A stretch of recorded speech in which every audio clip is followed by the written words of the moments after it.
Warning!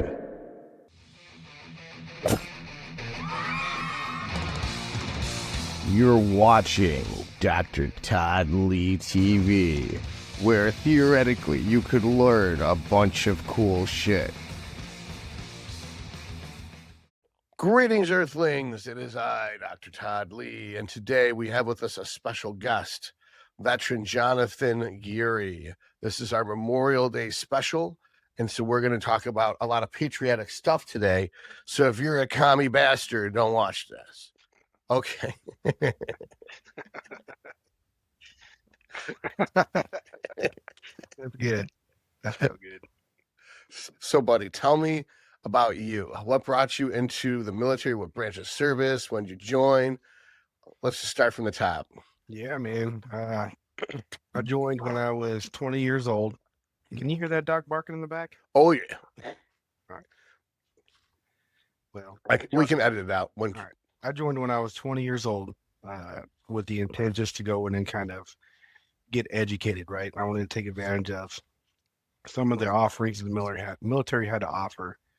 When I got in, I realized that I was physically and mentally a little bit tougher than those around me, right? Mhm. And so I wanted to go airborne, then I wanted to go to the 82nd Airborne, and then I wanted to go Special Operations. And so I did exactly that, right? My career started off as just your average Joe or average guy who just wanted to join the military to serve his country. And then it kind of snowballed into, how far can I take this? You know, how far can I climb the ladder until I'm working for fucking the president of the United States, you know, doing like a special detail or something like that. And I ended up at the Task Force 160th, and that's about as far as I got until I got out of the military. And if you don't know who the Task Force 160th is, they are the most elite Special Operations Aviation element in the military, hands down. Right? These guys fly around Delta Force, Navy SEALs, DevGru, all the special characters that I won't name those guys for out of respect, they're still doing it, right? But these are the guys who carry out the missions and stuff you see on TV, right? All the movies, these are the guys. The best fixed airwing, not fixed airwing, rotary wing aircraft in the world. And So which branch of service were you in again? I was in the Army. All right, Army. But you weren't a Ranger or Delta Force. You were something to do with planes? Right. So Rangers and Delta Force, Rangers is they're a tier 2 asset in the Army, right? And they get a lot of rave because they're frontliners. You see them all over the news. Rangers this, Rangers that, right? And they're really good at what they do. But they're tier 2. And then you go up another level. It's tier 1. Special Forces, Attachment Delta, right? Those guys, you don't hear about them. They don't come over the news. They don't talk about what they do. You never hear about them in podcasts, right? It's just because they are far more superior than any element in the U.S. force, conventional force, on the planet, right? The only time you're going to hear about people who know anything more than those guys are the people who've been around the community, and they're in these special missions units that are specifically tailored to one action, right? Whether it be reconnaissance or direct action or something else like that.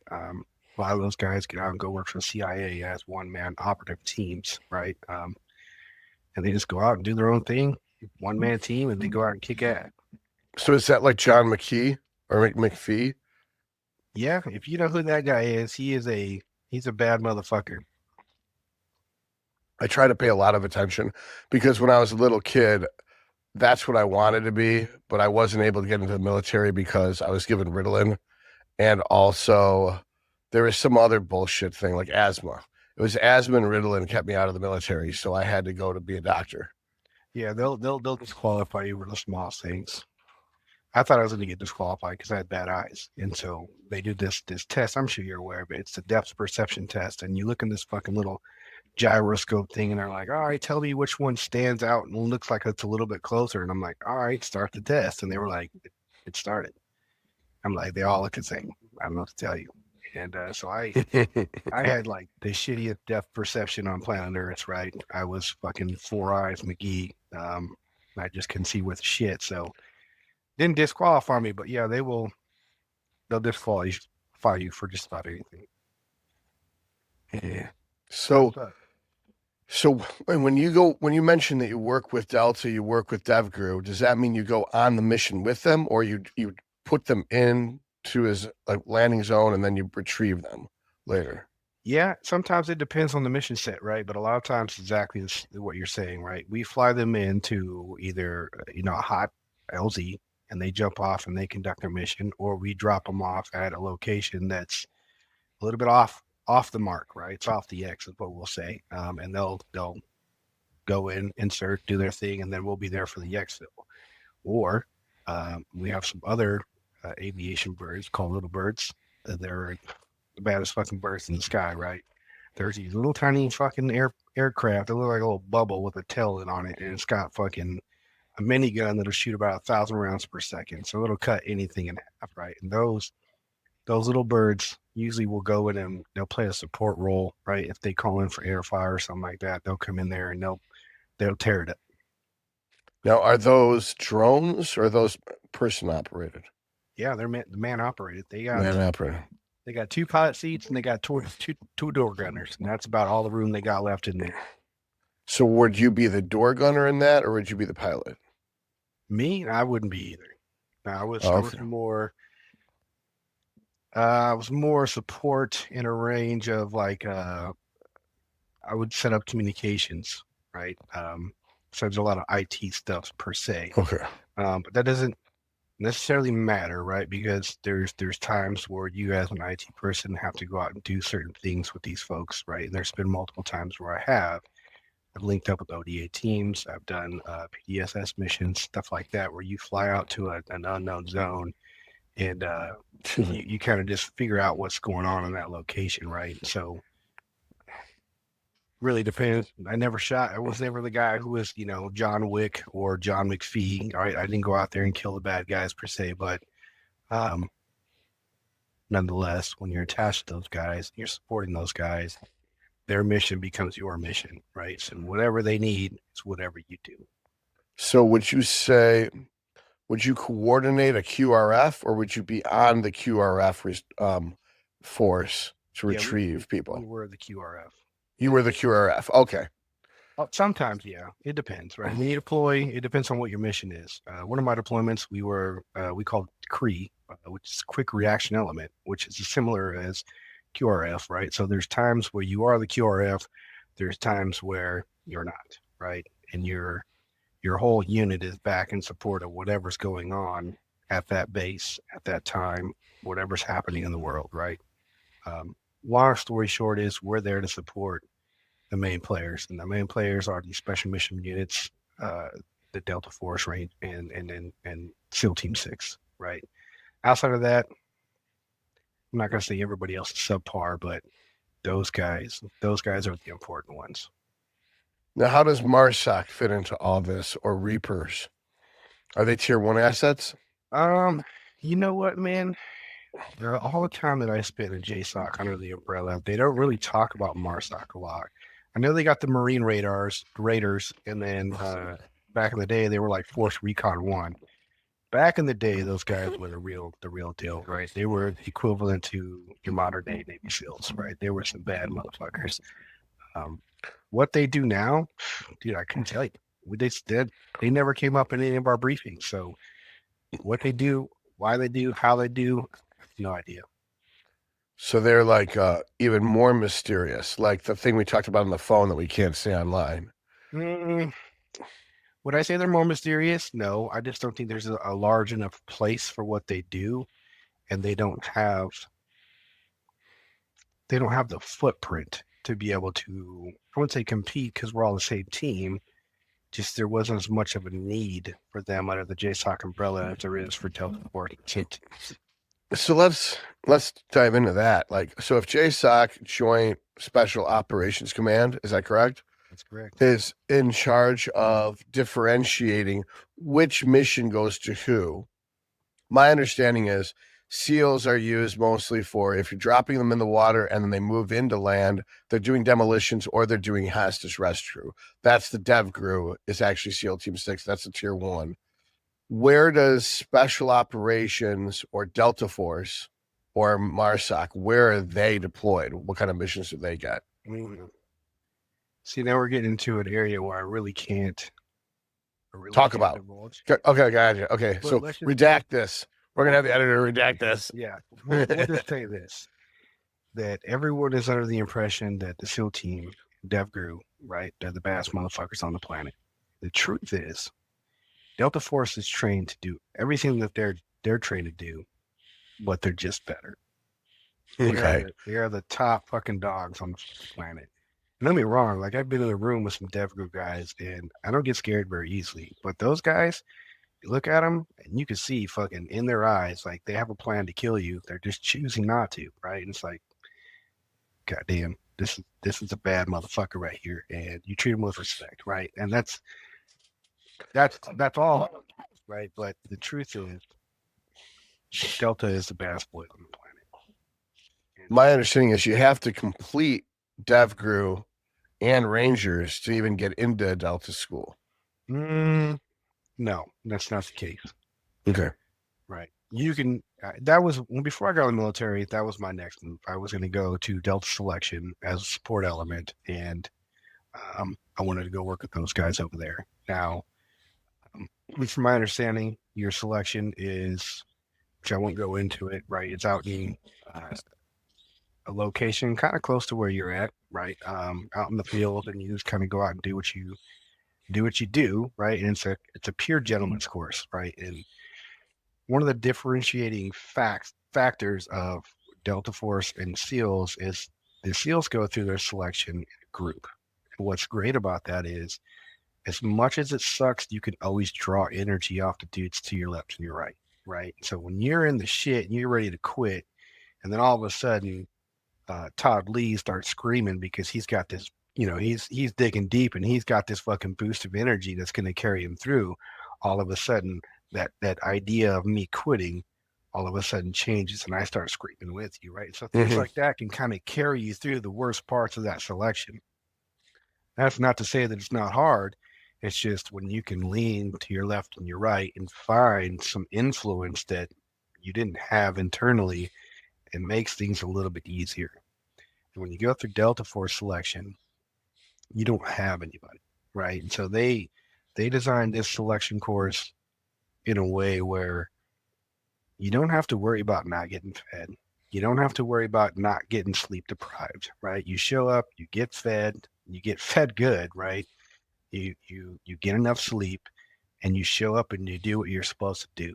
But it's so fucking hard that they're going to push you to the point where you literally just break mentally, physically, spiritually, and you just take a seat and you're just like, fuck, man, I am ready to fucking give up. Like, I'm at my wit's end. I can't go anymore. And what they're looking for is a guy who can find himself at the bottom of the fucking pit and find it within himself to pull something out of himself that he doesn't know he has to continue the mission and move on, right? And what makes those guys so much different is you have nobody to lean on, right? You just fucking have to fucking figure it out, or you're fucking dead, right? So you can either be the guy who gets stuck in the hole forever, you can be the guy who fucking figures out how to get out of it. But not everybody passes that selection. It's one of the hardest selection courses probably on the face of the fucking planet. They have pictures in their in their facility of every graduating class, and you go look and you're like, well, where's the guy who graduated this class? Sometimes there's nobody, right? Sometimes there's 100% nutrition rate and nobody from that class makes it. So they took a picture of nothing just so you see that there's nothing there. That's how tough it is, dude. It's no joke. Makes me want to do it. It takes a special kind of man to go through that course and pass, right? And they're few and far between. Wow, that sounds like a big missed opportunity on my part that I never went to Buds to see, even if I could do it. Because to me, like, it's all about the challenge. But I know that, I don't know. Yeah, that sounds, I know, I understand. It sounds like I'm making light of how horrible it is, and that only a handful of humans could ever endure such suffering and have the self-motivation to do it. But to me, that is the highest level of selection of a supreme being. It's like if you can make it through that stuff, then you're the top level, like you said, tier one, Right. of the whole human race. Yeah, man. Those guys are some tough dudes. But a lot of what we look for in special operations are guys like you, right?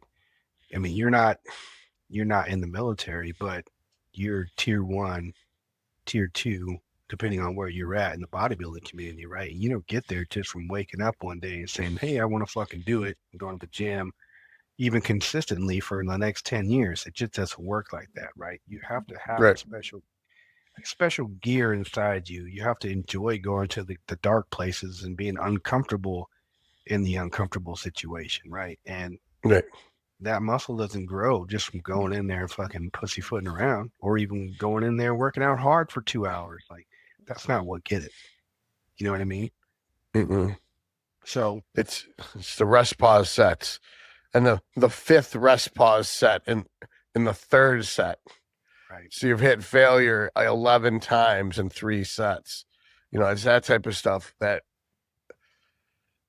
most people tap out way, way before they can. And even if your body can't function, you can just take 10 deep breaths and now your body's ready to go again. But are you? what are you mentally? Yeah. Yeah, dude, you hit the nail on the head. People just don't want it. They don't want to go to that place, right? Your workout begins where your muscle fatigues. Right. And if you're The not one, willing to commit to that, and it's like, you might as well not even try. as soon as it starts burning, that's when you start counting. This isn't true, of course, for keeping a proper logbook. But that's when you know you're like, okay, now it's getting hard. The reps are getting slower. This is my first effective rep. This is Right. my second effective rep. This is my third effective rep. This is my fourth. Oh shit, it's a partial rep. I'm going to take 10 deep breaths and I'm going to try to get 4 more reps. And then you get 4 more reps. And then you get 10 deep breaths. I'm going to try to get 3 more reps and you get 3 more reps until you can't even get a single rep. Your leg cannot move it. And that's Right, like, right. I call that infinite rest pause. That is just, that's how I would do my final set in 3 sets of myomatch reps is like, and I'm not going to say it works. In fact, my numbers are going down because I'm on prep, but maybe had I done that in the off season when I had more calories to be more effective. You know, I like what Mike Platt, not Mike, Tom Platt said at the time. He said, you push so hard to the point where your tendon's about to rip off of your muscle and then you stop. And he said, that's what failure looks like. And I was like, damn, that's pretty deep. You know what I mean? I mean, is it right? Is it wrong? I don't know. There's 100 different ways to skin the cat, but it's the mental mindset that we're talking about that made him who he was, right? Whether that Mm. was the most effective way to build muscle or build strength, whatever it may be, he is probably the only guy in every gym that he walks into prepared to go to that place. And that's the kind of people you get Mhm. in the community. The Tom Platzes and the Dorians are the people you look up to, or maybe the Lee Priests, like the greatest of all times. And it's like they're greatest of all times for genetics and for work ethic.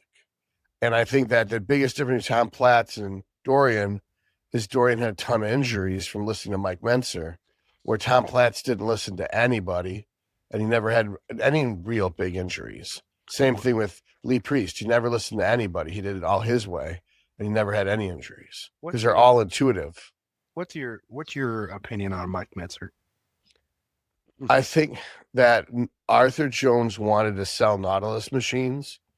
And so he roped in Mike Menser and Casey Viator to come up with the science to generate the concept of circuit training with the Nautilus machines. And it is logical that you could go to failure, do rest pause, and you can accumulate a total of 30 effective reps, and you're done with that muscle until it's recovered. Then you hit it again. This is logical.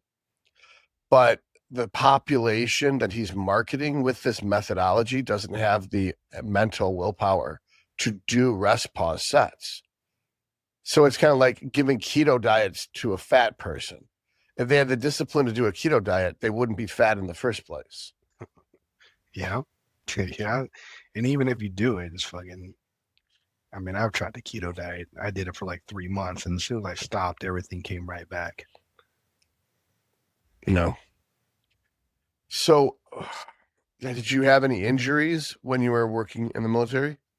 Yeah, man, I had a brain injury in 2012. Got in an accident in my head on the floor, and that was one of the big contributors to my low testosterone. In the future, I'd find out. Um, Okay.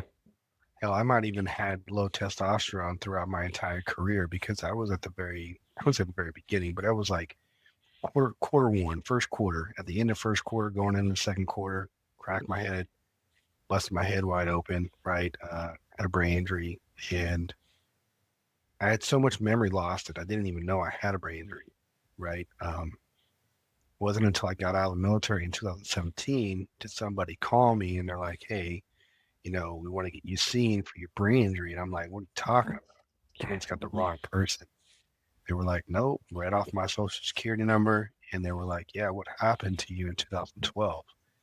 And sure as shit, man, I had a brain injury that damaged my pituitary gland.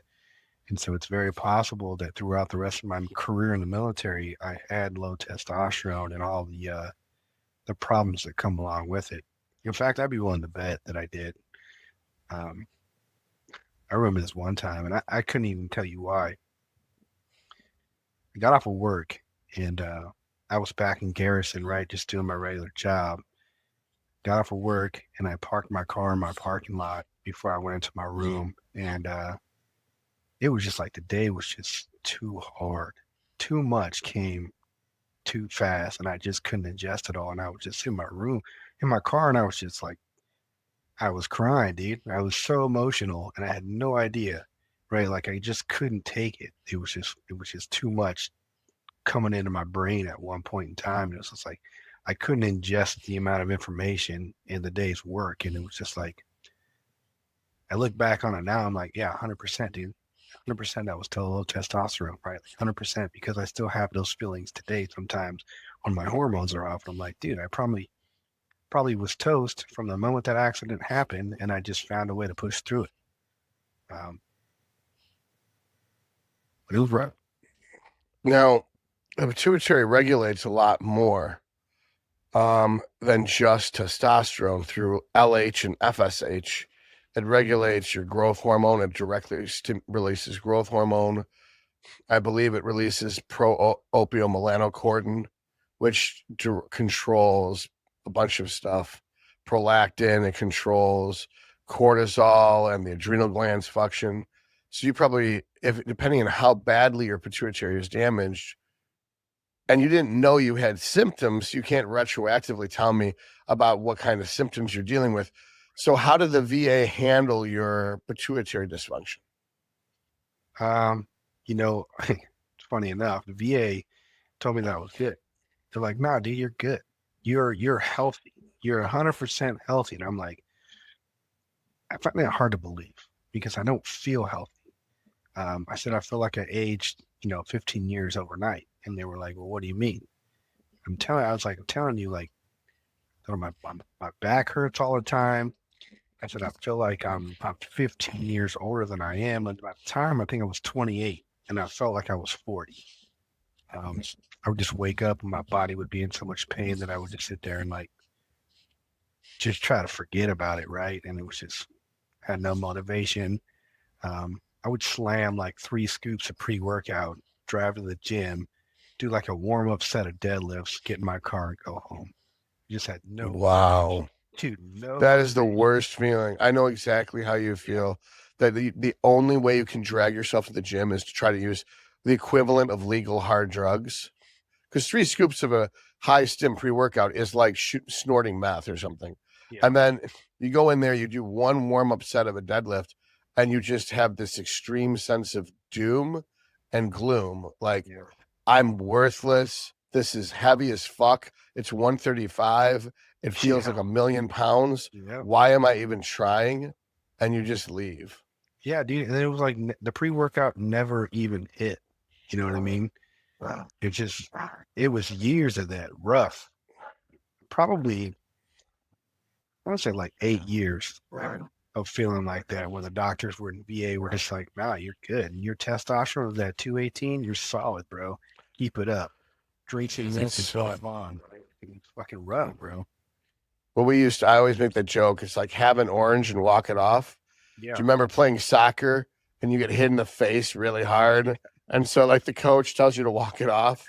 Here's a Or like Capri if you're Sun. or like a Capri Sun, yeah. You're like here's a Capri Sun and walk it off. Yep. Yeah. Fruit snack. So Candace Owens, you like Candace Owens? Yeah, I know. Candace Owens says, I'm too pregnant for this shit. Life's hard. Get a helmet. Next question. That was the best Candace Owens quote of all time. I remember that. All time. Yeah. And drop the mic. Like that is the best quote of all time. Dude, I'm too pregnant for this shit. Life's hard. Get a helmet. Next question. She fights a better fight than we fight, man. I love Candace Owens. These kids nowadays, they grow up and they're just fucking so entitled and so lost, and they have no life experience. They're hyper validated. Yeah, man. Everything that they feel they're entitled to, it's not about objective reality. It's about their truth. It's like, shut the fuck up and do some math. You'll learn real fast if you learn how to do math that there is only one reality and none of us are actually experiencing it. We're all filtering reality through our own cracked lens, that every one of us has childhood and adult traumas that cause cracks in our lens, and we perceive reality like a kaleidoscope. And every one of us has no fucking clue what's going on. You know, I heard it best. Josh Howerton, he says you can have real feelings based off incorrect thinking.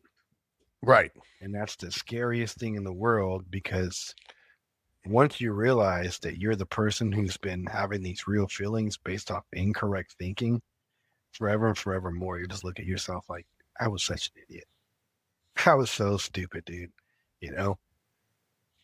Mm-hmm. I can look back at how I was when I was younger, and I don't like the person I was. I'm trying to be the best person I can be, and I want to be a person that I look back at and actually like. So I appreciate that, man. So like, what did the VA didn't do shit? So what did you do about your pituitary dysfunction after the VA rejected you and told you 218 was good enough? Which it legally isn't. It's legally it's not acceptable. Yeah. So that was in North Carolina when they told me that it was good to go, and I was like, no way, man. So for a long time, probably like 3 years, I just lived with it, you know, like, fuck it, like, this is reality, right? Like, I'm not in the military anymore. Maybe this is just what regular people feel like. Maybe this is normal life, right? Outside of like climbing the mountain and trying to get to the peak top where, you know, life is, you know, full of excitement and crazy stuff happening around you. Maybe this is just like the roller coaster coming down, and now I'm at a level state where it's like, this is life for me, right? And I think I'm probably about 2018, 2019. I moved to California for a job where I was working for the DoD, and I met my wife. And my wife is a registered nurse, and she started kind of opening my eyes to like, this is a normal, right? And so I tried to start doing stuff on my own.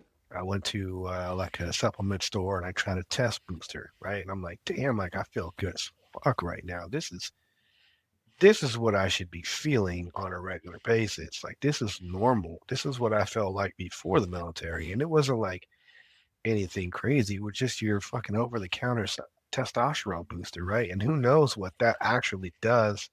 You know, it doesn't, I wouldn't say that it balances your hormones out like it should. It's just a fucking pill with some stuff in it, and you take it. But it depends on the brand. Like I have one that I make called Thor's Hammer. And so it stimulates the pituitary and to release LH, and it stimulates the testes to release testosterone. And it should get someone up to about 40% increase. So in your case, you'd go from a 218 to approximately a 300, which still is not acceptable. but it was significantly better, right? Right, right. And so after that, all my levels crashing, and I'm like, this has got to be the answer, bro. Like, I got low testosterone, so I went to the VA again. I'm like, hey, uh, this is what I did. These are my feelings. These are my findings. What can we do about getting started on testosterone replacement therapy? And they were like, you're not even close. Like, we just tested your levels and you're at like a 264. And unless you go below like a 250, we're not even gonna consider it, right? And so I'm But like, you were 250. You were 250 right, before you added the booster. So the right, booster proved that you're right, that you already qualified, and they ignored it. right. And see, this is what the VA does, right? They'll find any reason to Deny discredit. coverage. Oh, absolutely, dude. And then even when you do get covered, I'll go into that later, but even when you do get covered, it's fucking trash, right? So I told this lady, I started fighting with her. I said, look, put me on Clomid. And if my numbers don't move, then I'm good. But if my numbers do move, then me stimulating my natural production will show you that either I'm low, or if my numbers don't move at all, then I'm where I'm supposed to be, right? And this is normal for me, then this is normal for me. And she agreed to it, and I started taking Clomid for 4 months. And I went from 264 all the way up to I want to say like 367, right? And I'm like, boom, got him, right? This has got to be the answer, right? This is all the credit that they need. And so I came off of Clomid, boom, dropped me back down to like 220. And they were Mhm. like, yep. The chief of endocrinology called me up and he was like, hey, man, you're a good candidate for testosterone replacement therapy. And he said, what I'd like to do is I'd like to start you on 100 milligrams every 2 weeks. What the fuck? I don't Oh, know any better at this time, right? So right, right. I'm like, absolutely, man. Like this is the golden ticket, right? So he's like, you just Mhm. gotta bear with me. It's gonna take me like 4 months to get it approved. What the fuck? Kid you not. So I'm like, cool, man. Do whatever you gotta do. I appreciate it. He was like, this is it. I'm approving it. I just need to get everything in order and then we'll get you started. So I went off to a TRT clinic. I'm like, fuck it. I'll pay for the next 4 months until this guy gets me dialed in. Mhm. Right. 2 weeks later, he calls me up and I'm like, hey, man, I went to a TRT clinic based off of your word and I got started just until I'm under your care. Right. And he was like, dude got so pissed off at me that he cussed me out and told me that I would never get testosterone through the VA no matter what. He would make it his life's mission to ensure that I never got testosterone replacement therapy. Right. So Over his ego. over his ego, dude. Yeah. But how dare you get help? You didn't even contradict him. You No, didn't even contradict him. You just used somebody, another doctor, to bridge the gap. right. Right. In between that 4 months, right? So I'm like, ain't no fucking way. Like, I'm not that guy, bro. Like, you're not just gonna take advantage of me, right? So I put in the clinical appeal and I went up to the chief of staff of the hospital and I printed everything out. Boom, boom, boom, boom, boom. All his Oh, notes. he did it by email. Well, in the VA, they have to write all their notes in a system. Oh, Me see, as a patient, I have access to that system. So I see, printed it all off. I'm too smart for that. I have nothing in writing. Everything is phone calls only. Yeah. So so I printed all this stuff off, right? And I'm like, look, here's all my lab results. Here's the chief of endocrinology. Here's his doctor notes.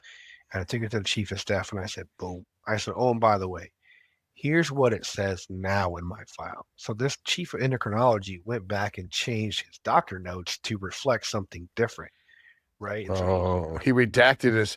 redacted it. This is the kind of shit What they a do at the son of a VA. bitch. I know, dude. If It's I a was, Black Ops Medical. I know. Fucking trash, bro. Black Ops Uh, Medical. But what she did is she said, "Well, I agree with you that you need testosterone replacement therapy." She said that much is apparent, and she said, "Let me do what I got to do, and I'll get back with you." So she called me back. I went back up to the VA, and she said, "I I met with the chief of endocrinology, and I put the decision at his plate, and he said no, so that's what we're doing." And I said, you realize it's the chief for endocrinology who just essentially, I mean, what's the oath of doctor? Do no harm to your patient, right? Do no Right. harm. Do no harm. I said, it's this guy who is now doing harm to me, and you gave the decision back to him based off his ego. He said no twice. It's a loophole. He's not doing anything. So it's not do no harm by omission. It's do no harm in literal sense. So that's why they're so. If you were a woman, it'd be just as hard. They just will not treat women with HRT because they know they don't know what they're doing, and so that therefore they get to observe their oath by taking no chances. Right. They're total cowards. Dude, They're solely selfish cowards. Yeah, all they care about is protecting their license. They don't give a fuck about their patients. They don't. Absolutely not. So that's what's the start of my journey in the clinics, right? In my first clinic, they started me at 150 milligrams. Felt great. I'm like, we're moving in the right direction. That much is fucking 100% apparent. We're moving in the right direction. A month later, they brought me in. They were like, we're going to bump you up to 200 milligrams. And I was like, well, why?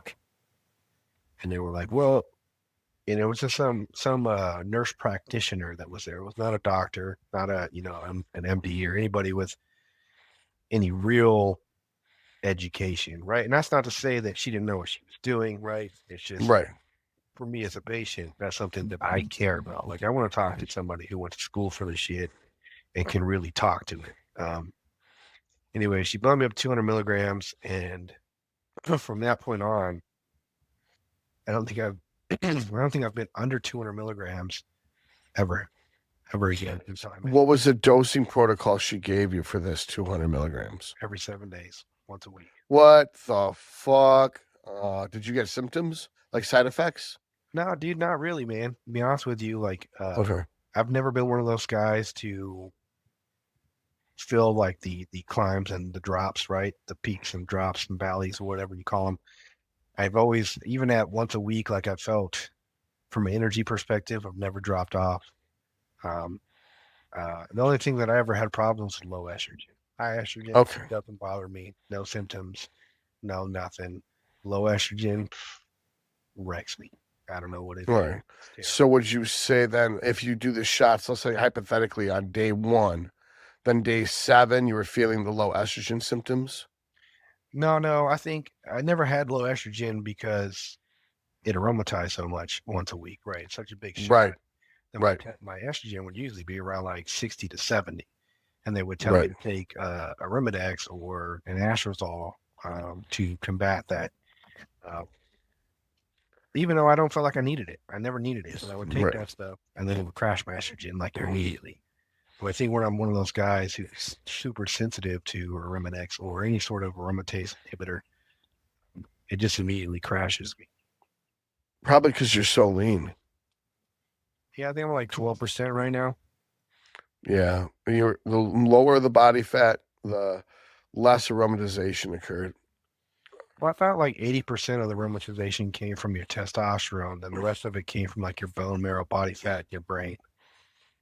My understanding is 100% of it comes from testosterone, but occurs in your bone marrow, your body fat, and your brain. Okay, that's where it actually happens. Right. That's where the testosterone gets converted to. In women, it's when it's leaving the ovary. So in the center of the ovary, it's testosterone, and then as it leaves the ovary, aromatase is on the external layer of the ovary, and it gets converted into estrogen. See, even this is what I really enjoy about working with you is I've probably been through about I want to say like 10 doctors, right? And even a conversation around estrogen, they can't tell you anything about it. They just say, well, there's not a lot of research on it, or what's the ratio or what's the protocol, right? Like how do you find or how do you optimize your client if you don't even know how to find the correct estrogen testosterone balance for that person? All right. So that's why being a bodybuilder is more important than being a disease manager. Right. Medical school teaches people to manage disease. You're not in the healthcare industry. You're in the disease management industry. Whereas a bodybuilder is about taking a human and evolving it. Transhumanism is about taking a human and making it better. This is what God did. And then you're like, hold my protein shake. I'm going to do it better, which is arrogant hubris like Icarus. You're flying so close to the sun, you're going to burn your wings. And that's why guys get hurt so bad.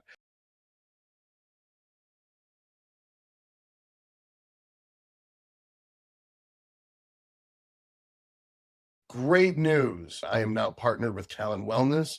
Talon Wellness will be able to provide you your medication. So you get your consult with me. I will review the blood work you got through M&M Labs, and Talon will be the HRT clinic that will get you your medication delivered to your home. So there's nothing that changes on your part. All you do the same thing. You get the consult with me. Link is in the description box, and I take care of everything. It's just that now it is now a different HRT clinic, and the lab process is going to be even smoother. The prices will also be lower than they were with the previous HRT company. So this is all good for everyone. You'll love it. Click the link in the description box to set up your consult today, and on with the show.